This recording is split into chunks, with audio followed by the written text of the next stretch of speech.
Hello guys, welcome back to the video. दोस्तों, B M English education के part 2 में आप सभी का स्वागत है। पार्ट 1 में हमने वाक्यों को बनाना सीख लिया था। आज के इस वीडियो में हम वाक्यों में ऑब्जेक्ट जोड़ना सीखेंगे, नकारात्मक वाक्य बनाना सीखेंगे, एक वचन कर्ता और बहुवचन कर्ता के बारे में आपको कुछ जानकारी दी जाएगी ताकि आपको अगली क्लास आसानी से समझ में आ जाए। ऑब्जेक्ट की बात करेंगे तो हमने 4 सेंटेंस इस वीडियो में लिए हैं जिनमें किताब, गाना, दिल्ली और घर का इस्तेमाल किया जाएगा। यहाँ पर हमने आपको ऑब्जेक्ट के लिए बताया है, बहुत सारी जगह ऑब्जेक्ट भी आते हैं और कई जगहों पर स्थान भी आ जाते हैं, दूसरी चीज भी आ जाती है, इसलिए हमने यहाँ पर इनका उपयोग भी किया है। सबसे पहले हम देखेंगे यहाँ पर तुम किताब पढ़ सकते हो। एक वाक्य हमारे सामने है। हमने आपको पिछली वीडियो में बताया था कि किसी भी वाक्य को बनाने के लिए एक फॉर्मूला है। सबसे पहले आपको कर्ता को लिखना है, तो इस वाक्य में ही हमें कर्ता को ढूंढना है। तुम, आप, उन्हें, वे, दे, ये सब कर्ता होते हैं। तो तुम कर्ता है तो कर्ता यहाँ पर आएगा यू। उसके बाद में सबसे पहले कर्ता के बाद में सहायक क्रिया का इस्तेमाल किया जाता है। सहायक क्रिया इस वाक्य में क्या है? वाक्य में आपको ढूंढना है सबसे लास्ट में। सबसे लास्ट में यहाँ पर सकते हो आ रहा है, तो हमने आपको बताया था सकते हो के लिए कैन का इस्तेमाल किया जाता है, तो यहाँ पर हम कैन लिखेंगे। इसके बाद में फिर क्रिया का इस्तेमाल करते हैं, तो यहाँ पर आप देखेंगे क्रिया क्या है? पढ़ना। तो यहाँ पर हम लिख देंगे रीड। इतना हमारा सही है, इतना हमने आपको पिछली वीडियो में भी बता दिया है, लेकिन अब जो बचा हुआ है उसे सबसे लास्ट में हम लिख देते हैं। तो यहाँ पर क्या बचा हुआ है? तुम हमने लिख दिया है, उसके बाद में पढ़ना हो गया है, सकते हो कैन हो गया है, लेकिन अब बचा हुआ है किताब, तो इस किताब को हम सबसे लास्ट में लिख देंगे। यहाँ पर हम फॉर्मूला देखेंगे, यहाँ पर आप देख सकते हैं फॉर्मूला हमने आपको कल इतना तो बता दिया था, कर्ता, सहायक क्रिया, क्रिया, इतना आपको याद रखना है और उसके बाद में अन्य का उपयोग करना है। अन्य में जो कुछ भी लास्ट में बचा हुआ है वो सब लास्ट में आएगा। चलिए दूसरा उदाहरण देखते हैं। मैं गाना गा सकता हूँ। ठीक इसी प्रकार हम बनाएंगे। सबसे पहले कर्ता का इस्तेमाल होगा, यहाँ पे आप देख सकते हैं कर्ता, तो सबसे पहले हम लिखेंगे कर्ता आई। उसके बाद में क्या है? सहायक क्रिया है। तो सहायक क्रिया इस वाक्य में कौन सी है? सबसे लास्ट में आपको देखना है सकता हूँ, तो सकता हूँ के लिए आएगा कैन, यहाँ पे हम लिख देंगे कैन। उसके बाद में आएगी आपकी क्रिया। इस वाक्य में क्रिया क्या हो रही है? तो गाना, गाने को बोलते हैं सिंग, यहाँ पर हमने लिख दिया है सिंग, और लास्ट में जो बचा है वो हम लास्ट में लिखेंगे। तो यहाँ पर गाना बचा हुआ है, तो यहाँ आ जाएगा सॉन्ग। चलिए तीसरा उदाहरण हम देखते हैं। वह दिल्ली जा सकता है। वह दिल्ली जा सकता है, तो इसे भी ठीक इसी प्रकार हम बनाएंगे। सबसे पहले हम कर्ता लिखेंगे, तो यहाँ पर कर्ता लिखेंगे ही। उसके बाद में देखने सहायक क्रिया, तो इसमें सहायक क्रिया क्या है आपको बताना है। सहायक क्रिया है कैन, यहाँ हम लिख देंगे कैन। उसके बाद में आएगी क्रिया। इस वाक्य के अंदर क्रिया क्या है? इस वाक्य में क्रिया है जाना, यानी कि जा रहा है, वो जा सकता है, तो जाना एक क्रिया है। जाने को इंग्लिश में कहते हैं गो, हम यहाँ लिख देंगे गो। तो लास्ट में जो बचा हुआ है उसे यहाँ लिखेंगे, तो लास्ट में बचा है दिल्ली, तो दिल्ली हम यहाँ लिख देंगे। ठीक इसी प्रकार एग्जाम्पल 4 है। श्याम घर आ सकता है।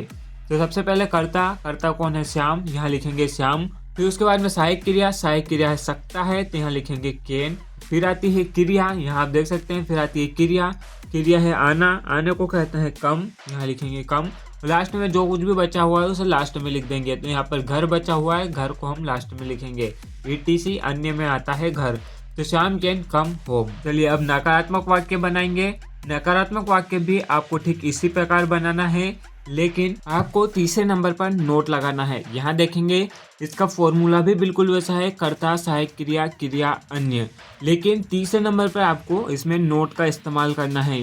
जैसे कर्ता पहले नंबर पर आएगा, सहायक क्रिया दूसरे नंबर पर आएगी, और यहाँ पर तीसरे नंबर पर आपको नोट का इस्तेमाल करना है। बाकी सब कुछ सेम रहेगा। जैसे उदाहरण के लिए तुम किताब नहीं पढ़ सकते हो, इस वाक्य में नहीं का इस्तेमाल किया गया है। और ऐसा जरूरी नहीं है कि हिंदी में नहीं का इस्तेमाल तीसरे नंबर पर हो रहा है, इसीलिए हम इंग्लिश में भी तीसरे नंबर पर इस्तेमाल कर रहे हैं। जब भी सिंपल सेंटेंस हो जिसमें प्रश्नवाचक शब्दों का इस्तेमाल नहीं किया जाता है, उसमें नहीं या तो पहले नंबर पर आए, दूसरे नंबर पर या सबसे लास्ट में आए, कोई फर्क नहीं पड़ता। हमें नहीं का इस्तेमाल, नोट का इस्तेमाल तीसरे नंबर पर ही करना है। सबसे पहले कर्ता लिखेंगे, कर्ता है इसमें यू, तुम है तो यहाँ पर यू लिखेंगे। सहायक क्रिया चेक करनी है, सहायक क्रिया सकते हो, तो यहाँ पर आ जाएगा कैन। और तीसरे नंबर पर नोट का इस्तेमाल करना है, तो यहाँ पर आ जाएगा नोट। उसके बाद में फिर वही क्रिया लिखेंगे रीड, और जो बचा हुआ है उसे सबसे लास्ट में लिखेंगे, तो यहाँ पर बुक बचा हुआ है। यहाँ सेंटेंस हमारा बनकर कंप्लीट हो गया है। You can note read book. तुम किताब नहीं पढ़ सकते हो। इसी तरह हम दूसरा सेंटेंस बनाएंगे। सबसे पहले लिखेंगे करता, करता है मैं के लिए हम लिखेंगे आई। दूसरे नंबर पर लिखना है सहायक क्रिया, तो इस वाक्य में सहायक क्रिया सबसे लास्ट में हमें देखनी है। सकता हूँ, तो सकता हूँ के लिए आएगा कैन, यहाँ आपको लिख देना है कैन। तीसरे नंबर पर आपको लगाना है नोट, जो कि आपको अभी हमने फॉर्मूला में समझाया है।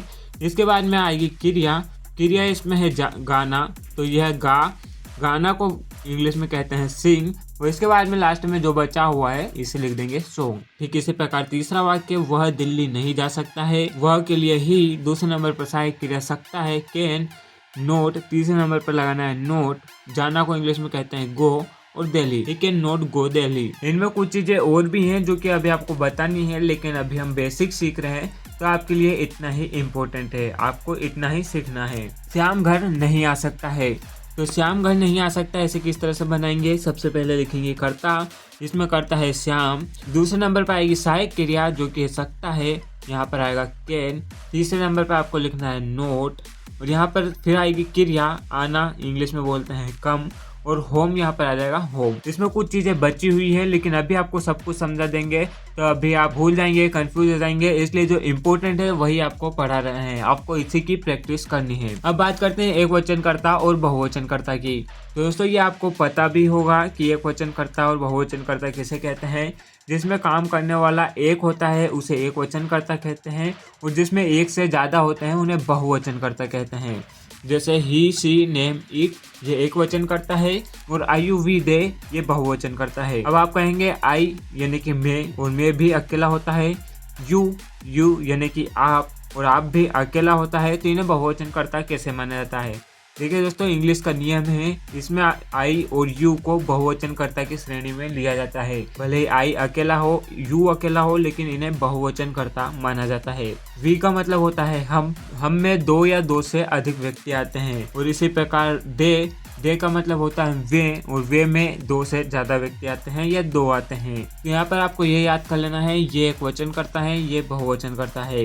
ही यानी कि वह अगर लड़का है तो, शी यानी कि वह अगर लड़की है तो, सी का नेम, और इट। तो इन्हें आपको अच्छे से याद कर लेना है, आने वाली क्लासेस में इनकी जरूरत आपको पड़ेगी। कल हम आपको इन प्रश्नवाचक शब्दों का इस्तेमाल करना बताएंगे, इनकी सहायता से हम प्रश्नवाचक वाक्य बनाएंगे। तो कल तक आपको इन्हें अच्छे से याद कर लेना है। वीडियो अगर पसंद आए तो लाइक जरूर कर दीजिएगा, चैनल को सब्सक्राइब करके रखिएगा ताकि आने वाली वीडियोस की नोटिफिकेशन आपको मिलती रहे।